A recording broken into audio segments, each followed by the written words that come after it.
de ce que le Seigneur a dit dans l'ordre missionnaire.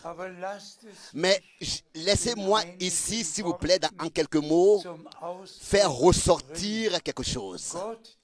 Dieu, le Seigneur, a conduit les choses ainsi que notre Sauveur, après sa résurrection, pouvait dire: il m'a été donné tout pouvoir sur la terre comme au ciel. Satan était vaincu. Le diable, l'enfer était vaincu. La mort était vaincue. Chaque maladie, il a porté, il a prise sur lui-même. Tout était accompli. C'est ainsi que notre Seigneur, sur la croix, à Golgotha, a pu le dire.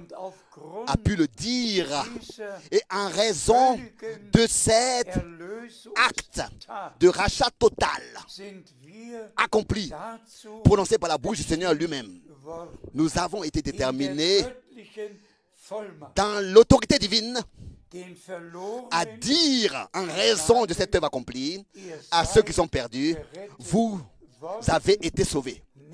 Vous êtes sauvés. Acceptez, s'il vous plaît, votre salut. À ceux qui sont malades, nous pouvons leur dire: vous avez été guéris. Acceptez votre guérison dans la foi. À ceux qui sont liés, nous pouvons leur dire: vous êtes libres, libérés, délivrés. Acceptez votre délivrance au nom de dans la foi. Acceptez dans la foi votre guérison. Séparez-vous de Satan et du péché. Vous êtes libres en vertu de ce qui a été accompli sur la croix à Golgotha, dans votre âme, dans votre esprit et dans votre corps, accompli pour vous. Et c'est pour cette raison que nous pouvons prêcher le plein évangile. Nous pouvons prêcher le plein salut. Et nous avons expérimenter ces choses que des hommes, oui, des milliers, et encore une fois des milliers, ont fait l'expérience de ces choses par la grâce de Dieu.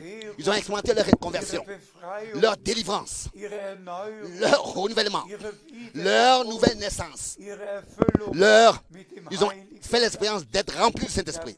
Oui, Dieu n'a pas seulement accordé la vie nouvelle dans le cœur, oui, dans l'âme de l'homme croyant. Dieu a fait aussi en sorte, et ça c'est très important, que notre vieille langue soit brûlée par le feu divin et ainsi purifiée pour parler avec une nouvelle langue. C'est peut-être raison, avant que la première prédication, le jour de la Pentecôte, pouvait être tenue, il fallait que l'effusion du Saint-Esprit ait lieu.